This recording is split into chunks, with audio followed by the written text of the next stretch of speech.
Periods वाली जादुई बहू। रीना नाम की एक लड़की कॉलेज से घर जा रही होती है। तभी वहाँ खड़े सभी लोग उसे देखकर जोर से हंसने लगते हैं और आपस में खुसर पुसर करते हुए बात करने लगते हैं। बड़े अजीब लोग हैं, पता नहीं क्यों बिना मतलब में मुझे देखकर हंसे चले जा रहे हैं, बेशर्म लड़के। रीना उन सभी को इग्नोर करके बस स्टैंड की ओर चलने लगती है। तभी अमन नाम का एक लड़का उसके पीछे पीछे उसे कवर करते हुए चलने लगता है।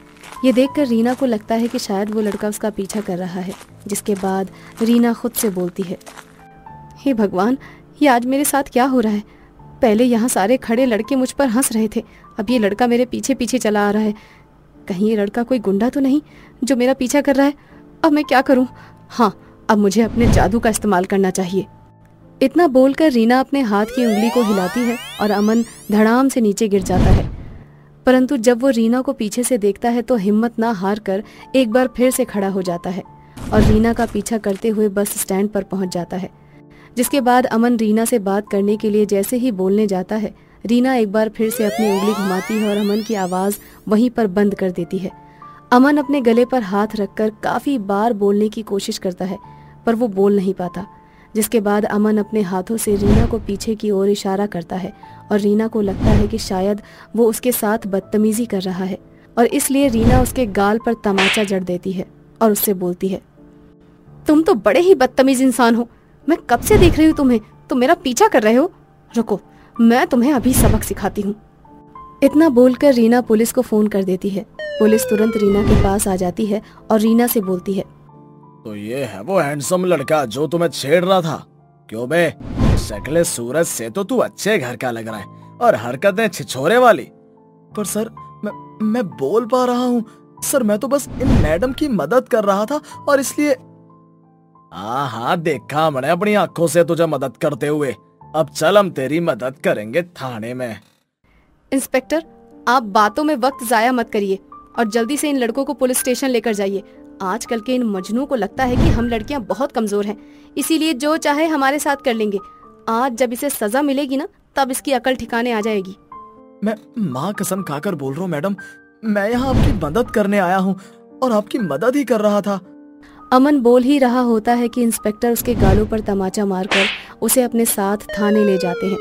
अमन के जाने के कुछ देर बाद जब रीना बस का इंतजार कर रही होती है, तभी वहाँ एक बूढ़ी औरत आती है और रीना से बोलती है, बेटा, तुम्हारे पूरे कपड़े खराब हो चुके हैं, खून के धब्बे साफ साफ नजर आ रहे हैं, तुम इसे अपनी चुन्नी से क्यों नहीं ढक लेती?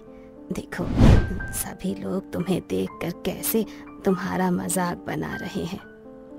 क्या मुझे पीरियड्स हो गए? हे भगवान, मैंने ये क्या कर दिया?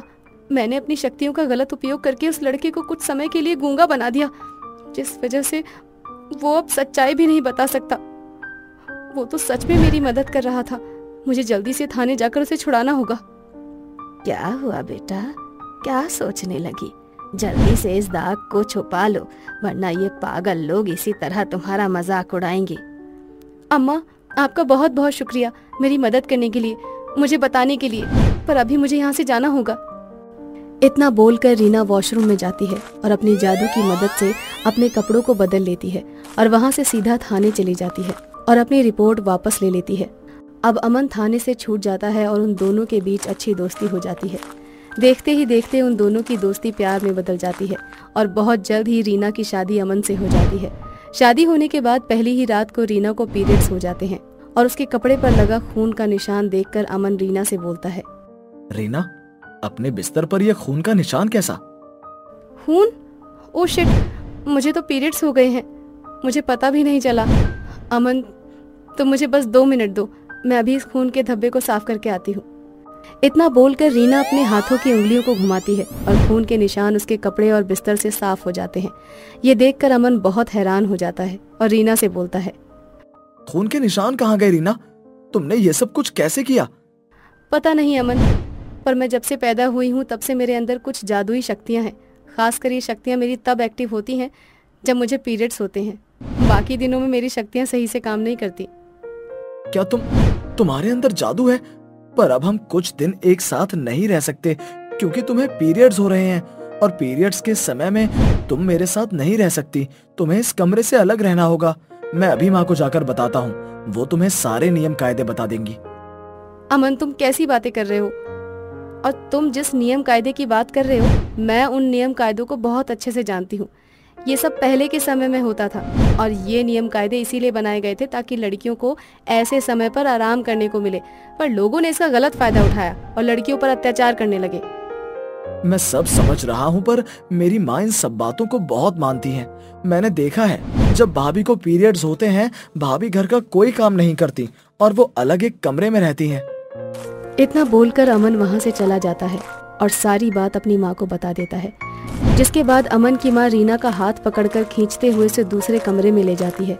अब रीना को बहुत गुस्सा आता है और वो गुस्से में उन लोगों से कमरे के अंदर से बोलती है, अगर मुझे पता होता कि इस घर के लोगों की ये सोच है तो मैं इस घर की बहू बनकर कभी नहीं आती। इसीलिए मैं जा रही हूँ अपने मायके। और अमन, अगर तुम्हें मुझसे प्यार है तो तुम्हें और तुम्हारी माँ को अपनी सोच बदलनी होगी। जब तुम दोनों की सोच बदल जाए तो मुझे लेने के लिए आ जाना। अब तुम लोगों को अपनी सोच बदलनी होगी, क्योंकि मेरे अंदर इतनी शक्ति है कि कोई भी मेरी सोच सुनकर अपनी सोच बदलने के लिए मजबूर हो जाता है। इतना बोलकर रीना अपने हाथों की उंगलियों को घुमाती है और अमन के दिमाग से उसकी माँ का डर निकाल फेंकती है और अपनी जादुई शक्तियों से अपने ससुराल से गायब हो जाती है और वो मायके में पहुंच जाती है।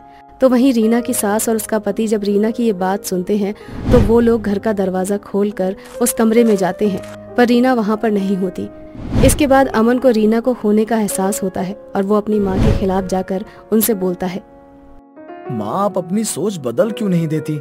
मैं अपनी रीना के बिना नहीं रह सकता और ना ही मुझे इन सब चीज पर विश्वास है, पर मैंने आपके डर से ये सब किया और आपको रीना की माहवारी के बारे में बताया। मुझे ये सब आपकी वजह से करना पड़ रहा है, मगर रीना मेरे साथ नहीं रही तो मैं आपके साथ नहीं रहूंगा। मैं जा रहा हूँ अपनी बीवी के पास, उसको लेने। अगर आपने अपनी सोच नहीं बदली तो मैं आपके साथ नहीं रहूंगा, क्योंकि मैं अपनी रीना से बहुत प्यार करता हूँ। अपने बहू बेटों को खुद से दूर जाता देख रीना की सास को भी अपनी गलती का एहसास हो जाता है और वो अपनी सोच बदलने के लिए मजबूर हो जाती है। तो वहीं रीना अपने घर वालों के साथ अपने जादुई शक्तियों की मदद से अपने घर में बैठे बैठे ससुराल में हो रही सभी हलचल के बारे में देख रही होती है। ये देखकर रीना को बहुत अच्छा लगता है कि पहली बार उसके पति अमन ने अपनी माँ के खिलाफ आवाज उठाई होती है। अब जब अमन रीना को लेने आता है तो वो खुशी खुशी अपने पति के साथ ससुराल चली जाती है, जहाँ उसकी सास ना चाहते हुए भी अपने विचारों को बदलकर रीना को अपना लेती है। और अगले दिन माहवारी के दौरान रीना घर की पहली रसोई करती है।